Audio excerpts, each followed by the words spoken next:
পাতা গার্নিশিংটা দেখো কত সুন্দর লাগছে। তরকা হলে কিন্তু আমার মেয়ের বেশি খিদে পেয়ে যায়। পাঁচমিশালি এবারে তরকার ডাল করবো হচ্ছে, পাঁচমিশালি ডাল ভিজিয়ে দেওয়া হয়েছে, এই ডালটা করে নেব।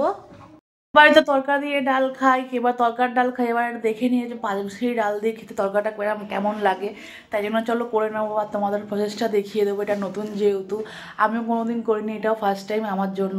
তো ভালো হোক মন্দ হোক তোমাদের আমি সাথে থাকবো আর তোমাদেরকে আমি দেখাবো। আর রুটিটা তার আগে করে নিচ্ছি, আর তার জন্য রুটি মাখা হয়ে গেছে, আটা মাখা হয়ে গেছে,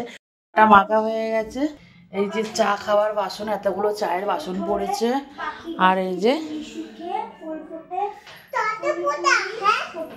পোতা না, ওটা হচ্ছে কি বলতো, ডাল না, পোকা না বাবা ওগুলো। ডালের মধ্যে তোমাদের কি কি আছে দেখিয়ে দিচ্ছি। মটর, মুগ, তরকা, তারপর হচ্ছে রাজমা, সব রকমের পাঁচমিশালি ডাল রয়েছে, এটা বেশি ভিটামিন আছে, তাই জন্য আজকে আমি এগুলো মারবাড়িটা বেশ সব রকমের ডাল দিয়ে খাই, কিন্তু আমরা কোনোদিন খাইনি। আমি তরকা হিসাবে, তোমরা হয়তো খেতে পারো, কে কে খেয়েছো তোমরা কমেন্ট করো। আর আমি তো এবারে প্রথম খাচ্ছি রাজমা দিয়ে, সব রকম ডাল দিয়ে, দেখা যাক কেমন হয় খেতে। তোমরা কে কে এরকমভাবে রান্না করে খেয়েছো আমাকে কমেন্ট সেকশনে কমেন্ট করে বলবে। তো ডালে এবার জল দিয়ে দিচ্ছি।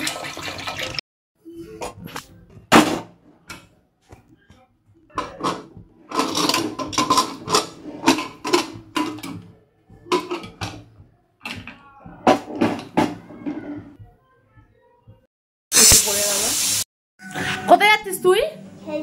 খেলতে? তোর ফেটিয়ে দেবো।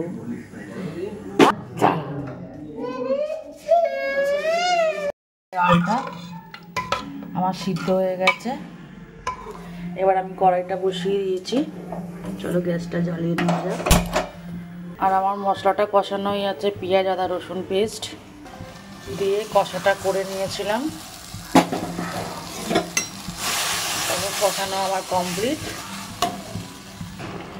এদিকে আমার মশলাটা দেখো তেল ছেড়ে দিয়েছে, কষাটা। আর এটা হচ্ছে হোমমেড মেথি পাউডার, আমার প্রতিবেশী বানায়। আর এটা হচ্ছে আমার হোমমেড মেথি পাউডার, এটা হচ্ছে ঘরেই বানানো হয়। এই শীতকালে তোমার মেথি শাকটাকে আমরা ধুয়ে ছাদে মিলে রেখে দিই, শুকিয়ে যায়, তারপরে হচ্ছে মেথি পাউডার হয়ে যায়। এটা কিন্তু আমি বানাই না, আমার যে উপরের প্রতিবেশী আছে সে বানায়, আর যখন আমি তরকারি করি তাদের কাছ থেকে আমি নিয়ে আসি। আর এই যে আমার মেয়ে বাইরে খেলতে যাচ্ছে, কোথায় সে, আর কত ঠান্ডা লেগে যায় ওর। এটাকে ঢেলে দেবো।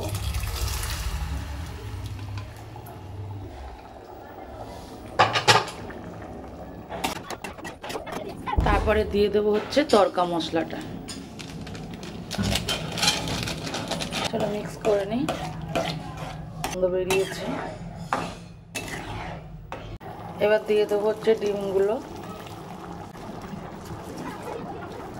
আর এই হচ্ছে গরম গরম তরকা, শীতকালে রুটি দিয়ে জমে যাবে।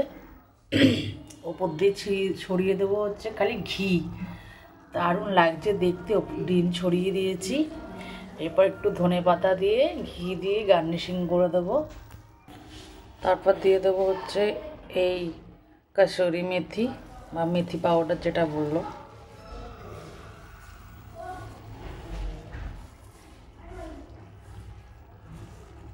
এটা দিলেই অর্ধেক গন্ধ চলে আসবে। আর এটা হচ্ছে সেই পাতা, যেই পাতা হচ্ছে শীতকালে না থাকলে আমাদের শীতকালটা অসম্পূর্ণ।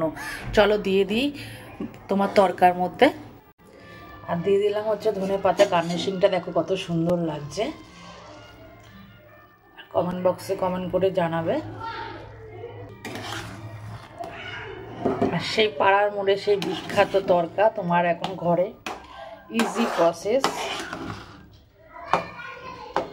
কমপ্লিট। চলো গার্নিশিং করে দিই, গার্নিশিং হয়ে গেছে, এবার পাতে দিয়ে দিই গরম গরম তরকা আর রুটি, সাথে রুটি আর কাঁচা পেঁয়াজ। চলো এই যে তরকা মাকে দিয়ে দিই।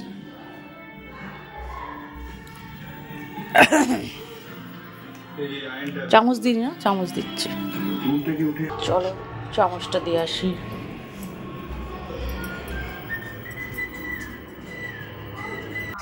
আর তরকা হলে কিন্তু আমার মেয়ের বেশি খিদে পেয়ে যায়, তাই তো? বেশি খিদে পেয়ে যায় তো। ব্লগটা কিন্তু আমি এখানেই শেষ করছি, দেখা হবে নেক্সট ব্লগে।